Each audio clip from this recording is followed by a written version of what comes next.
नमस्कार, सत श्री अकाल, आदाब, जय हिंद। मैं राजा दत्त आप सभी का स्वागत करता हूं शकुंतला म्यूजिक हाउस के आपके अपने चैनल में। आज आप सभी यहां मेरे साथ जुड़े हैं यूपी टीजीटी पीजीटी संगीत शिक्षक, चाहे फिर वो इंस्ट्रूमेंटल का हो यानी वाद्य का हो, चाहे वो गायन का हो, और केवीएस पीआरटी की जो वैकेंसी आने वाली है म्यूज़िक टीचर के, उन दोनों वैकेंसीज़ के प्रीवियस ईयर क्वेश्चंस डिस्कस करने के लिए आज आप मेरे साथ यहाँ पे जुड़े हैं। सबसे पहले मैं आप सभी को बधाइयाँ देना चाहता हूँ क्योंकि शकुंतला म्यूज़िक हाउस, आपका अपना शकुंतला म्यूज़िक हाउस, जो पहले परफॉर्मेंस वाली फील्ड में काफ़ी अच्छा कर रहा है, आप लोग इससे जुड़े हुए हैं, सिखाने में हम लोग सबसे आगे हैं। अब आपके लिए एक थ्योरी वाली चीज़ भी लेके आया है, क्योंकि कहीं पे भी आपको मार्केट में, कहीं पे भी ऑनलाइन हो चाहे ऑफलाइन हो, इस मार्केट में बहुत मुश्किल से आपको ये ज्ञान प्राप्त होता है जो कि थ्योरेटिकल नॉलेज है म्यूज़िक की। और म्यूज़िक की थ्योरेटिकल नॉलेज अब आपको फ्री में यूट्यूब पे उपलब्ध मिलेगी, बिल्कुल फ्री में। तो चलते हैं अपने सेशन की ओर। स्क्रीन पे आप देख सकते हैं इस समय KVS PRT UP PGT TGT संगीत गायन एवं वादन, music vocal and instrumental by me, that is Raja Dutt. चलते हैं इसी के साथ अपने पहले प्रश्न की ओर। अगर आवाज साफ आ रही है तो एक बार कमेंट कर दीजिए, उसी के साथ हम फिर आगे बढ़ना शुरू करेंगे। आवाज़ क्लियर है, स्क्रीन क्लियर है, आपको सब कुछ दिख साफ रहा है, आप सुन साफ पा रहे हैं, तभी सेशन को हम आगे प्रोसीड करेंगे। जल्दी जल्दी कोशिश करिए अपने मित्रों को, अपनी फैमिली मेम्बर्स को, जो लोग म्यूज़िक की तैयारी कर रहे हैं, उन सभी को इस क्लास से जोड़ने का। अंकिता शर्मा कह रही हैं हेलो। अंकिता जी हेलो। आवाज़ के बारे में बताइए अगर बिल्कुल साफ आ रही है तो। आ जाते हैं अपने पहले प्रश्न की ओर। पहला प्रश्न है हमारी स्क्रीन पे कि धमार गायकी के आविष्कारक कौन थे? Who was the inventor of dhamar singing style? Dhamar गायकी के आविष्कारक कौन थे? Who was the inventor of, जी सर आवाज़ आ रही है, ओके। धमार गायकी के आविष्कारक कौन थे? Who was the inventor of dhamar singing style? Is it Baiju Bawra? Is it Tansen? Is it Amir Khusro? Is it Sultan Hussain Sharqi? यानी बैजू बावरा, तानसेन, आमिर खुसरो, सुल्तान हुसैन सरकी, इन चारों में से धमार गायकी के, इन चारों में से धमार गायकी किसने इन्वेंट करी, किसने उसका आविष्कार किया? इसका आपको उत्तर देना है। क्लास को शेयर करना ना भूलें। चैनल पे नए हैं तो चैनल को सब्सक्राइब करें। क्लास पहली बार देख रहे हैं तो चैनल को अच्छे से सब्सक्राइब करें, क्लास को लाइक करें और अपने मित्रजनों में बिल्कुल इसे शेयर करना ना भूलें। तो धमार गायकी के आविष्कारक कौन थे? इसका उत्तर हो जाता है ए, यानी बैजू बावरा। बैजू बावरा हो जाता है इसका राइट आंसर। बैजू बावरा धमार गायकी के आविष्कारक थे। बात की जाए बैजू बावरा जी की तो ये किसके दरबार में थे? तो ये किसके दरबार में थे? बात की जाए बैजू बावरा जी की तो ये राजा मान सिंह तोमर, जी हाँ, राजा मान सिंह तोमर जी के दरबार में ये उन 9 रत्नों में से एक थे जिनमें तानसेन जी का नाम भी है, जिसमें तानसेन जी का नाम भी है। उन 9 रत्नों में से एक थे बैजू बावरा जी। बैजू बावरा जी ने धमार गायकी का आविष्कार किया 15 से 16वीं सेंचुरी, यानी 15वीं शताब्दी से लेकर 16वीं शताब्दी के बीच में इन्होंने ये आविष्कार किया धमार सिंगिंग स्टाइल का। तो पहले प्रश्न का उत्तर हमारा हो जाता है बैजू बावरा G was the inventor of Dhamar singing style, was the inventor of Dhamar singing style. Let's go to our second questions. Class को धीरे नहीं चलाएंगे, क्लास को तेज चलाएंगे, जल्दी चलाएंगे, ताकि हम कम समय में ज़्यादा सिलेबस अपना कवर कर पाएँ। धमार गायकी में किस ताल का प्रयोग किया जाता है? आपकी स्क्रीन पर ये रहा दूसरा प्रश्न। Which rhythm is used in dhamar singing? कौन सा इनमें से 4 ताल, सूल ताल, तीव्र ताल या धमार ताल? उत्तर देने का प्रयास करेंगे सभी लोग जो इस समय मेरे से जुड़े हुए हैं, मेरे साथ जुड़े हुए हैं, कि धमार गायकी में किस ताल का प्रयोग किया जाता है। Which rhythm is used in dhamar singing style. कौन सा रिदम धमार सिंगिंग स्टाइल में इस्तेमाल किया जाता है, आंसर देने का प्रयास करें। धमार सिंगिंग स्टाइल में कौन सा रिदम इस्तेमाल किया जाता है, उत्तर देने का प्रयास करें। चार ताल, सूल ताल, तीव्रा ताल या डी धमार ताल। तो धमार गायकी की ये एक सबसे बड़ी कही जाए तो महत्वपूर्ण बात है ध्यान रखने वाली, कि धमार गायकी के साथ धमार ताल का ही प्रयोग किया जाता है। तो धमार ताल हमारा इसका सही उत्तर हो जाता है। धमार ताल हमारा इसका सही उत्तर हो जाता है। एक बार मैं चेक कर लूं कि आवाज़ क्लियर है या नहीं। धमार हमारा इसका क्लियर उत्तर हो जाता है। ये 14 मात्रा की ताल है। ये 14 मात्रा की ताल है। जो हमारी धमार ताल है ये 14 मात्रा की ताल होती है। तो अगर धमार सिंगिंग स्टाइल में आपसे पूछा जाए कि किस ताल का इस्तेमाल होता है, तो वो आपकी हो जाएगी धमार ताल। वो आपकी हो जाएगी धमार ताल। ये ताल कितने मात्रा की होती है, तो ये ताल आपकी 14 मात्रा की ताल होती है। धमार ताल इसका सही उत्तर है। बढ़ते हैं अपने अगले प्रश्न की ओर। धमार गायकी में किस रस की प्रधानता मानी गई है, यानी किस रस की प्रधानता होती है। Which emotion is dominant in dhamar singing. Is it a shringar ras, is it वीर रस, इज इट करुणा रस, इज इट शांत रस। श्रृंगार रस, वीर रस, करुणा रस, शांत रस, इन में से सही उत्तर क्या होगा। धमार गायकी में इन चारों रस में से कौन सा रस प्रधान है।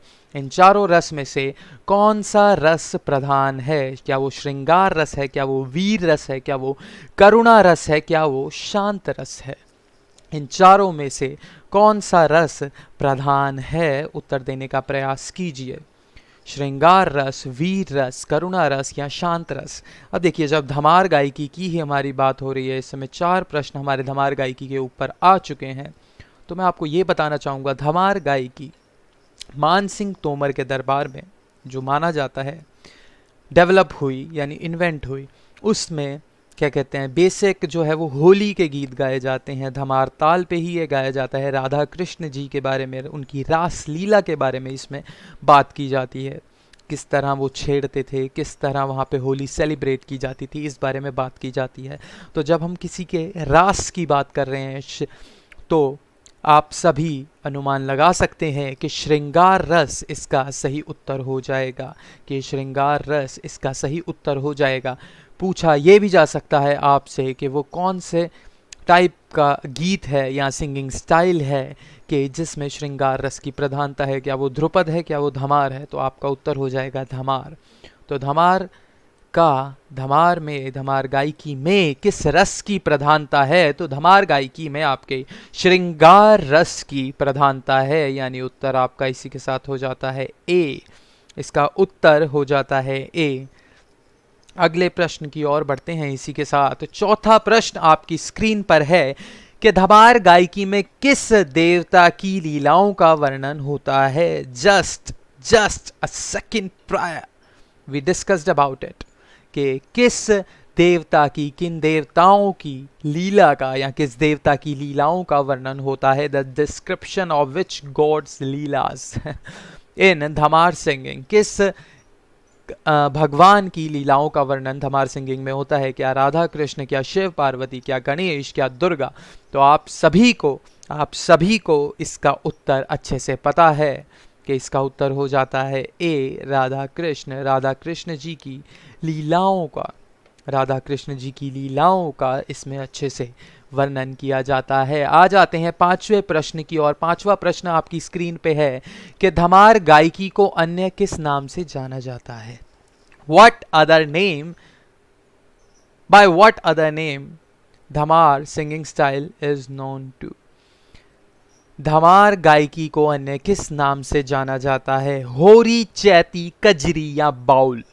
होरी, चैती, कजरी या बाउल। अगर आप क्लास को देख रहे हैं तो इसे चैनल पे नए हैं तो चैनल को सब्सक्राइब करें, क्लास को देख रहे हैं तो केवल देखें ही नहीं, कमेंट भी करें, अपना विचार रखने का प्रयास कीजिए और साथ साथ क्लास को शेयर ज़रूर कीजिए, क्योंकि आप शेयर करेंगे तो किसी ऐसे व्यक्ति तक ये क्लास पहुंचेगी जिसकी इसे बेहद ज़्यादा ज़रूरत है। तो क्लास को शेयर ज़रूर करें। अगर आप देख रहे हैं तो कमेंट ज़रूर करें, क्योंकि कमेंट सेक्शन चल नहीं रहा है इस समय, तो कमेंट करना ना भूलें, कमेंट ज़रूर करें। और 5वें प्रश्न का उत्तर दीजिए, धमार गायकी को अन्य किस नाम से जाना जाता है? हौरी, चैती, कजरी या बाउल? तो इसका उत्तर जो आपका हो जाता है वो हो जाता है ए, यानी होरी। इसका उत्तर हो जाता है ए, यानी होरी।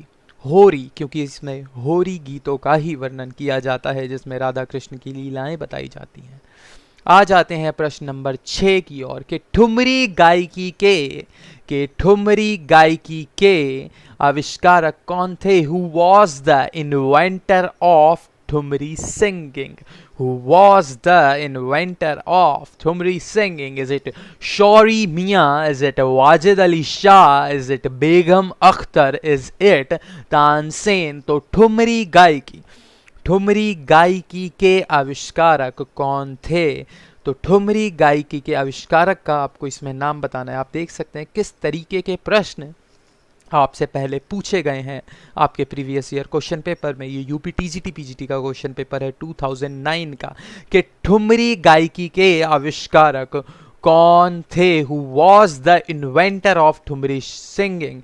Is it Shori Miyan? Is it Wajid Ali Khan? Is it Begum Akhtar? Is it Tansen? क्या ए शौरी मियाँ थे ठुमरी गायकी के आविष्कारक, या वाजिद अली शाह, या बेगम अख्तर, या फिर तानसेन जी? कौन थे इनमें से इन्वेंटर? तो इसका उत्तर हमारा हो जाता है वाजिद अली शाह। वाजिद अली शाह। बात की जाए तो 19th सेंचुरी में, बात की जाए तो 19th सेंचुरी में वाजिद अली शाह जो रहने वाले थे, वाजिद अली शाह जो रहने वाले थे लखनऊ के, जो रहने वाले थे लखनऊ के, उन्होंने ठुमरी गायकी का, उन्होंने ठुमरी गायन शैली का, उन्होंने ठुमरी गायन शैली का आविष्कार किया। कहा जाता है पहले इन्होंने ठुमरियों को ठुमरी ना बोल के बाल बांटा और अलग अलग नाम देने का प्रयास किया था। बंदिश की ठुमरी भी कहते थे ये। तो ठुमरी के आविष्कारक आपके हो जाते हैं वाजिद अली शाह। Wajid Ali Shah 19th century. अगर आपसे पूछा जाए वाजिद अली शाह ने लखनऊ में किस समय में, किस सेंचुरी में ठुमरी गायन शैली का आविष्कार किया था, तो उत्तर हो जाएगा 19th सेंचुरी। अगर आपसे पूछा जाए ठुमरी गायन शैली किसने इन्वेंट करी या किसने आविष्कार किया, तो आपका उत्तर हो जाएगा वाजिद अली शाह। वाजिद अली शाह कहाँ से बिलोंग करते थे? वो लखनऊ से बिलोंग करते थे। अगले प्रश्न की ओर बढ़ते हैं इसी के साथ कि ठुमरी गायकी के लिए कौन सा प्रसिद्ध घराना है? We just discussed about it कि ठुमरी गायकी के लिए कौन सा प्रसिद्ध घराना है। तो जिस घराने में इसका निर्माण हुआ है, जिस घराने में इसका आविष्कार हुआ है, वही घराना प्रसिद्ध घराना हो जाता है, यानी Lucknow is the right answer. A is the right answer. Which is the famous घराना for ठुमरी singing? लखनऊ, कलकत्ता, ग्वालियर, आगरा। तो लखनऊ इसका सही उत्तर हो जाता है।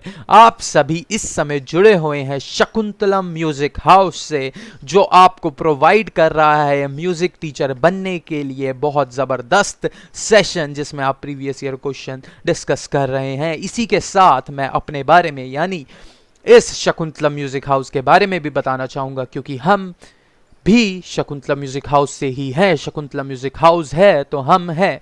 शकुंतलम म्यूजिक हाउस आपको प्रोवाइड करता है हर तरीके की म्यूज़िक की क्लासेस, चाहे वो थियोरेटिकल हो, चाहे वो प्रैक्टिकल हो। अगर आप गिटार, हारमोनियम, तबला, ढोलक, flute, mouth organ, Congo, bongo, drum, कुछ भी म्यूज़िक में रहते हुए जो भी इंस्ट्रूमेंट अगर आप सीखना चाहते हैं, या फिर आप चाहते हैं आप हिंदुस्तानी क्लासिकल सिंगिंग सीखें, अगर आप चाहते हैं कि आप म्यूज़िक टीचर बने, आपके पास डिप्लोमा नहीं है, तो शकुंतला म्यूज़िक हाउस आपको वो डिप्लोमास भी प्रोवाइड कराता है।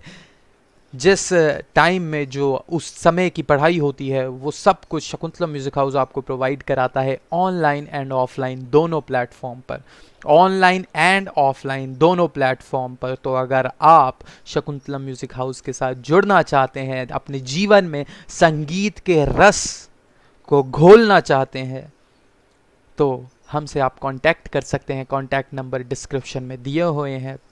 आप वीडियो के नीचे कमेंट भी कर सकते हैं। जिस समय भी आप वीडियो को देखें, जिस समय आप वीडियो को देखें, उस समय आप कोई कमेंट करना चाहे आप कर सकते हैं। आपको तुरंत थोड़ी देर में उसका रिप्लाई दे दिया जाएगा। किसी भी तरीके का म्यूज़िक इंस्ट्रूमेंट, किसी भी तरीके की सिंगिंग, किसी भी तरीके की फोक सिंगिंग, मान लीजिए आप पहाड़ी सिंगिंग सीखना चाहते हैं, मान लीजिए आप पंजाबी सिंगिंग सीखना चाहते हैं, मान लीजिए आप गढ़वाली सीखना चाहते हैं, मान लीजिए आप बिहार के या भोजपुरी गाने सीखना चाहते हैं, आप हरियाणवी सीखना चाहते हैं, तो हर चीज़ आपको केवल और केवल हिंदुस्तान में शकुंतला म्यूज़िक हाउस में उपलब्ध मिलेगी। आगे बढ़ते हैं क्वेश्चन नंबर 8 की तरफ। नवाब वाजिद अली शाह ने किस नाम से ठुमरी की रचना की? By what name did Nawab Wajid Ali Shah compose thumri? जैसे मैंने अभी बताया आपको कि जब नवाब वाजिद अली शाह ने ठुमरी की रचना की तो उन्होंने उसका डायरेक्ट ठुमरी नाम नहीं दिया। वो ठुमरियाँ एक गाते रहते थे, लाइक एक सीरीज़ में वो गाते थे और कहते थे ये ठुमरी हुई, ये ठुमरी हुई, ये ठुमरी हुई। लेकिन इनमें एक मेन उन्होंने जो सर्कल बनाया ठुमरी का, उसको उन्होंने क्या कहा था? तो उसका उत्तर हो जाता है इसका सी, यानी अख्तर पिया। अख्तर पिया उन्होंने ठुमरी का जो सर्वप्रथम नाम दिया वो था अख्तर पिया। वो था अख्तर पिया, वो था अख्तर पिया। तो अगर आपसे पूछा जाए अख्तर पिया किसका पहला नाम है, तो आपका उत्तर हो जाएगा ठुमरी। आपका उत्तर हो जाएगा ठुमरी गायन का प्रथम नाम अख्तर पिया। ठुमरी गायन का प्रथम नाम अख्तर पिया। प्रेम प्रिया नहीं होगा, संत पिया नहीं होगा, बसंत नहीं होगा। इसका उत्तर हो जाएगा अख्तर पिया। अख्तर पिया जो वर्ड है वो किसने दिया? अगर ये पूछ लिया जाए तो वाजिद अली शाह। वाजिद अली शाह कहाँ से बिलोंग करते थे? तो लखनऊ। लखनऊ घराना किसके लिए फेमस है? तो ठुमरी, या फिर ठुमरियाँ किस घराने की फेमस है? तो वो लखनऊ। उसका उत्तर हो जाता है। हम केवल एक प्रश्न डिस्कस नहीं कर रहे हैं, हम एक प्रश्न के साथ कम से कम मिनिमम 5 से 7 बातें डिस्कस कर रहे हैं। बढ़ते हैं 9वें प्रश्न की ओर। 9वां प्रश्न आपका हो जाता है, ठुमरी के लिए कौन सी ताल अत्यधिक प्रयुक्त की जाती है? यानी जब आप ठुमरी गाते हैं तो सबसे ज़्यादा कौन सी ताल का इस्तेमाल किया जाता है? Which rhythm is most used for thumri? सबसे ज़्यादा किस रिदम का यूज़ किया जाता है ठुमरी गाते समय? क्या वो दीपचंदी है? क्या वो तीन ताल है? क्या वो कहरवा ताल है? क्या वो दादरा ताल है? क्या वो दीपचंदी है? क्या वो तीन ताल है? क्या वो कहरवा ताल है? या वो दादरा ताल है? उत्तर देने का प्रयास कीजिए। वो कौन सी ताल है जिसका प्रयोग किया जाता है ठुमरी सिंगिंग में? किस ताल का प्रयोग किया जाता है ठुमरी गायकी में? तो इसका उत्तर हो जाता है ए, यानी दीपचंदी।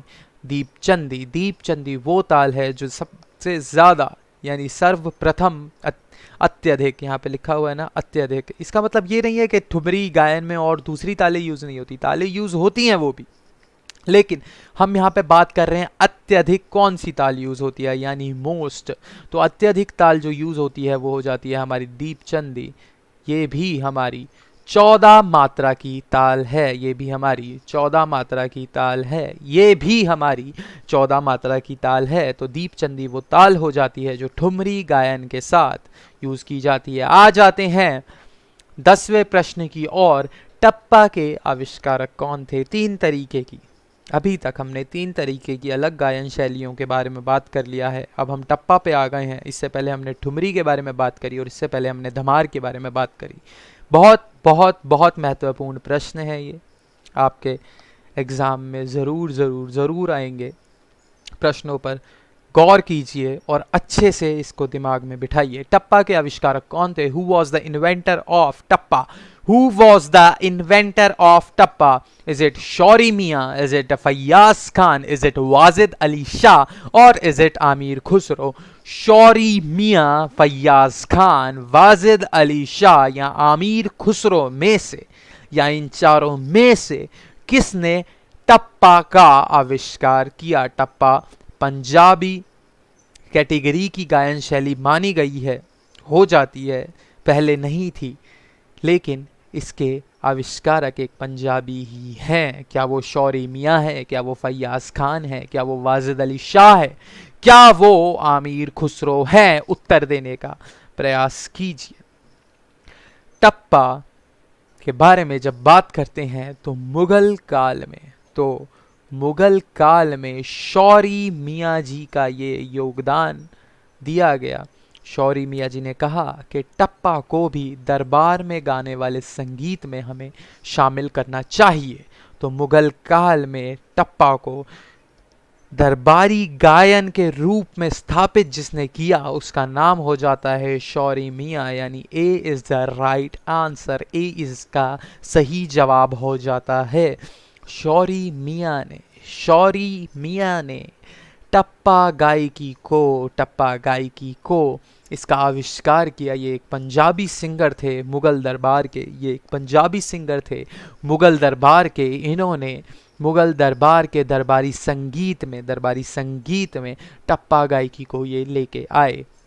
आगे आ जाते हैं प्रश्न संख्या 11 पे, यानी क्वेश्चन नंबर 11 पे कि टप्पा किस शहर की प्रसिद्ध विद्या मानी गई है? हरियाणा, मध्य प्रदेश, पंजाब एंड उत्तर प्रदेश। इनमें से क्या सही उत्तर होगा? तो इससे का आप जवाब अच्छे से जानते हैं। Punjab is the right answer of this question number 11। टप्पा किस शहर की प्रसिद्ध विद्या मानी गई है? Tappa is considered to be the famous lore of which city? तो कहाँ की ये प्रसिद्ध विद्या है? पंजाब की ये प्रसिद्ध विद्या हो जाती है। प्रश्न संख्या 12 की ओर आ जाते हैं। टप्पा गायकी में किस रस की प्रधानता रहती है? वही बात, हमने रस, हमने ताल, हमने किसने इनका आविष्कार किया, ये सब हम डिस्कस कर रहे हैं। तो ऐसे ही टप्पा गायकी में किस रस की प्रधानता रहती है? टप्पा भी एक तरीके का फोक लिटरेचर है और फोक लिटरेचर आपका ज़्यादातर रोमांटिक होता है, और रोमांटिक जहाँ पे बात आ जाती है वहाँ पे श्रृंगार रस की प्रधानता सर्वाधिक होती है। तो इसका उत्तर हो जाएगा, the right answer to the question number 12 is C, that is श्रृंगार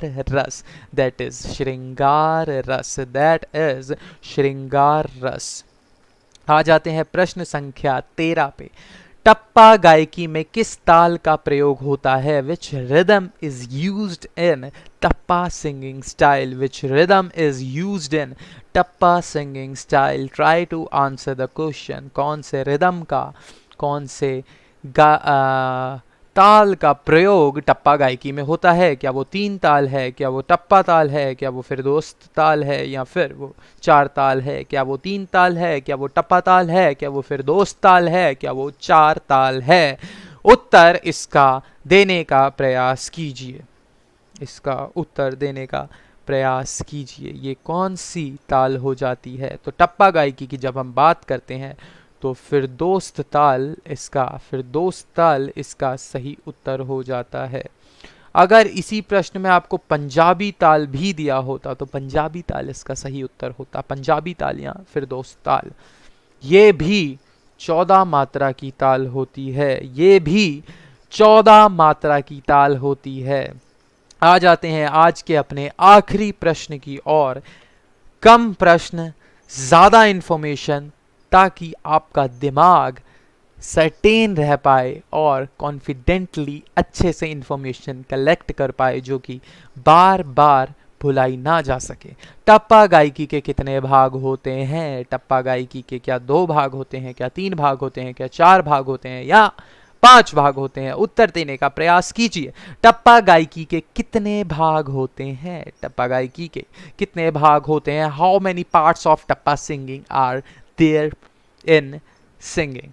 कितने भाग होते हैं टप्पा गायकी के? तो इसका सही और सटीक उत्तर हो जाता है ए यानी 2, स्थाई एवं अंतरा। केवल स्थाई एवं अंतरा होता है, आभोग एवं आचारी वगैरह नहीं होते हैं टप्पा गायकी में। संचारी एवं आभोग वगैरह टप्पा गायकी में नहीं होते ध्रुपद की तरह। टप्पा गायकी के केवल 2 भाग होते हैं, वो हो जाते हैं अंतरा एवं स्थाई, यानी स्थाई पहले अंतरा बाद में। तो इसका सही उत्तर हो जाएगा 2।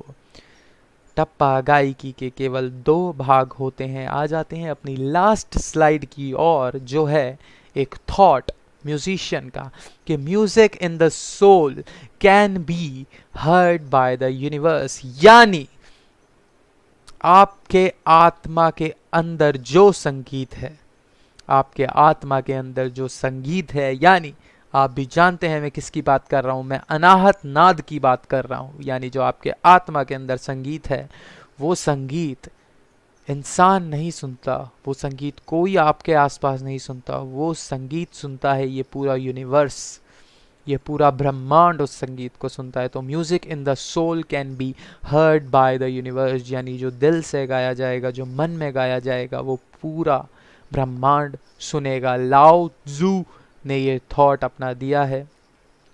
इसी के साथ मैं विदा लेता हूं आप सभी से, और सबसे महत्वपूर्ण जानकारी मैं आपको दे चुका हूं एक बार वीडियो की शुरुआत में, बीच में भी, कि शकुंतला म्यूजिक हाउस पे आप ये वीडियो देख रहे हैं। आप शकुंतला म्यूजिक हाउस पे इस सटीक इन्फॉर्मेशन का, जो आपको ऑनलाइन प्लेटफॉर्म पे नहीं अवेलेबल मिलती है, आप ले पा रहे हैं इस इन्फॉर्मेशन को। तो आप इसके साथ साथ ऑनलाइन या ऑफलाइन किसी भी तरीके के म्यूज़िक इंस्ट्रूमेंट सीखना चाहें आप अपने, या फिर आप सीखे हुए हैं और आप चाहते हैं आपकी स्किल डेवलपमेंट और अच्छी हो, आप एडवांस लेवल का सीखें, या फिर आप नए हैं, आप बिगिनर हैं, आप किसी भी फील्ड से एसोसिएटेड हैं, अगर आप संगीत की चाह रखते हैं, तो आपको राह प्रोवाइड करने की जिम्मेदारी शकुंतला म्यूज़िक हाउस की हो जाती है। तो हमसे कांटेक्ट करना ना भूलें अगर आप संगीत के लिए चाह रखते हैं। कोई भी इंस्ट्रूमेंट, किसी भी टाइप की सिंगिंग आपको प्रोवाइड की जाएगी only by the Shakuntala music house. So thank you for signing in with me today. मैं राजा दत्त आप सभी से अलविदा लेता हूँ। धन्यवाद।